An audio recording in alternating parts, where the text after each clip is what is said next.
Let's dive into the paradox of a goddess navigating the modern world. Now, in ancient time, a goddess embodies both the divinity and the natural forces, which were revered from her wisdom, intuition, and unyielding powers. Now, today, however, I see the goddess is facing an era that is obsessed with materialism, rationality, and the suppression of spiritual depth. I do, and I am aware that the frustration that is arising as I observe the distance between the connection to the cosmos and the rigid system of modernity, I see that the goddess feels the weight of expectation to conform to the society standard, to tame her wildness, to silence her wisdom.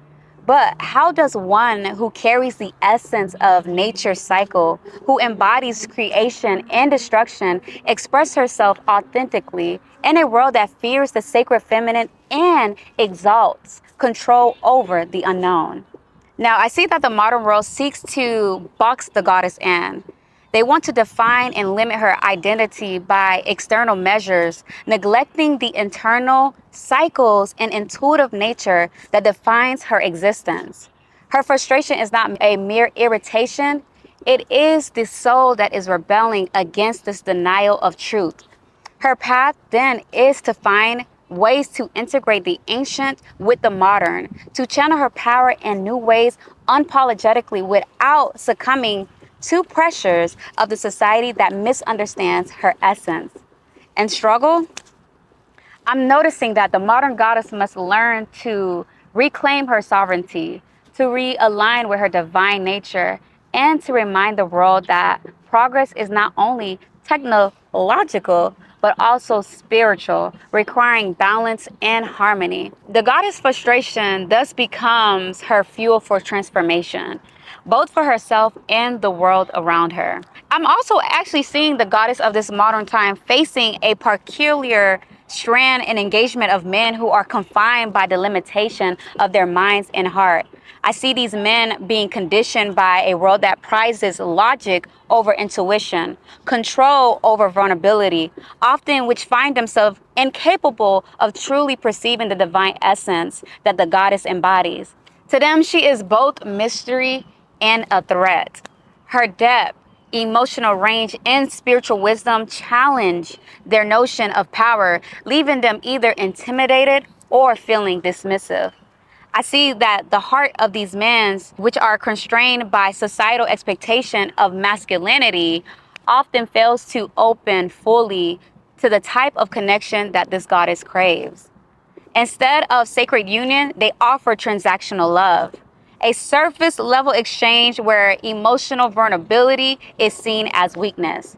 And as for the goddess with her internal depth that desires a partner who can not only hold her powers, but mirror it back in equal measures, one unafraid to journey into the realms of the heart that she holds. It's disappointing because they're teaching our men to be hard, to harden themselves rather than to expand and find new ways and willingful ways to connect to her. So now she is left frustrated. And as for society that tries to reduce the goddess into this mortal figure, someone easier to understand, control, and categorize, I see the goddess intuitive knowing, her embodiment of cycles, her untamed energy are seen as chaotic, which is so ridiculous. We're talking about unfitting for the modern pace for life. People tell her to settle down, fit in, and be practical. They encourage her to dilute her power, to suppress her divine feminine essence in exchange for control, comfort, to the moral world's expectation. They wish for her to live within the confine of routine, ambition, and productivity as defined as societal norm. Now, the goddess who moves with the rhythm of nature, who thrives in her spiritual sovereignty, is asked to suppress her intuition and creativity in favor of predictability and control. Now, how wild is that? Now, this attempt to make her mortal often comes in the form of diminishing her dreams and visions, reducing them to mere fantasies or impracticalities. The goddess desired to live from a place of deep emotion, spiritual intuition, and insight And while freedom is met with skepticism or even disdain, she is told to be realistic, to follow the rules, or to prioritize success in the system that was not designed for the flow of her divine energy. Now, let's talk about love. This one right here hits home for me because in love, this pressure is even more palatable. For me, I am urged to temper this passion, to hide my intensity, to make myself more palatable so that I might be more accepted by those who do not understand I. But in doing so, the goddess is forced to abandon her true nature, to trade her divine essence for hollow reflection of what others want her to be. Now, the challenge then for the goddess is resist. Resist these forces. Find strength in your frustration and remain unapologetically yourself. I want you to seek partnerships that honor your expensiveness, friendships that appreciate your wisdom, and a life that allows you to live fully as both divine and human without even trying to diminish your soul's fire. I want you to embrace your wholeness, to not only reclaim your powers, but to remind the world of what has been forgotten, which is the sacred balance between the mortal and the divine. Now, Goddess, you already know I have to leave you with some question. How do you feel, and what does it mean to you that living in a world that only prioritizes logic and control over intuition and freedom? How does this tension between the divine and mortal impact your senses of identity and purpose? And when it comes to relationship, how can you as a goddess decide to balance the need for emotional depth and vulnerability with a partner that you may be with that is conditioned to fear openness? Can true connection exist when one partner is limited by societal expectation of love and masculinity? And for the wild goddess, how can you as a wild goddess resist this pressure and remain true to your spiritual nature? What are those costs? What are those sacrifices of suppressing one's divine essence to fit into the world that often dismiss or fears the power of your feminine ways? What have you felt the cost been to your own being? Another question, what might it look like to reclaim that power now in this modern life without alienating yourself from the broader society? And last but not least, goddess, in what ways can you as a modern goddess truly create spaces both within a relationship and in the world, where your depths, intuition, and cycles of nature are not only accepted but celebrated? How and what ways can we do this? And what are those signals? What are those signs that such space is being nurtured or destroyed to you? Now, these questions, I truly invite you to really reflect deeper on these tensions between the divine feminine and the structure of modern society, which truly encourage us a path of integration and authenticity. As I come into a conclusion of this beautiful topic, we're going to speak on one last offense that lies in the attempt to confine the goddess into this narrow, rigid definition of mortal existence. I truly see it as an act of arrogance to believe that the essence of divinity, wild, untamed, cycle, could ever be reduced to this framework of modern society.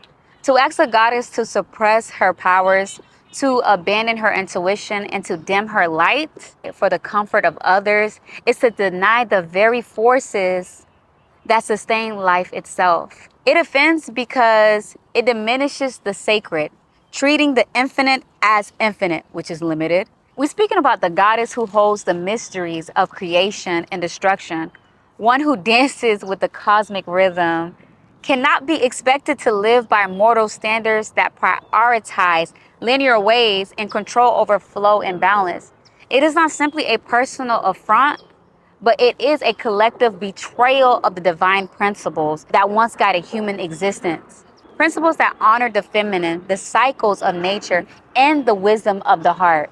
The offense deepens when these attempts come from those who's limited in mind and heart that cannot see beyond the physical realm. These individuals, often rooted in fear or in ignorance, seek to confine what they do not understand. They ask the goddess to play small, to shrink into roles that comfort them. never realizing that by doing so, they are not just offending her, but denying themselves the opportunity to experience the true divinity. A goddess is not meant to be understood or controlled. She's meant to be revered, celebrated, and allowed the freedom to move in her fullness. To attempt to confine her into the mortal frame is not only an insult to her essence, but a failure to embrace the richness of what it means to live in a world that still holds space for the sacred and the divine.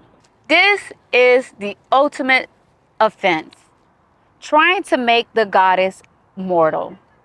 They rob the world of its beauty, its mystery, and its potential for transformation doing this. The challenge for the goddess and for all who walk in her path is to resist these forces, to stand firm in the divinity. Remind the world around you that true power does not come from conforming, but from only freedom to embody all that one is fully, unapologetically, and divinely. You feel me? I thank you all for tuning into today's discussion. I trust that you have found this exploration of the goddess in modern times as a thought provoking as I did. Do and be sure to join me for the next lecture as I continue to dive into these topics that inspires yet challenge the way that we think about our divine nature. Now, for those who are seeking plant-based health solutions, do visit herbalmaintenance.com and explore our offering, including our popular on-demand maximum curve and booty formula. Until next time, stay aligned and embrace your divine essence. It is your Yoni Gatekeeper. Be well.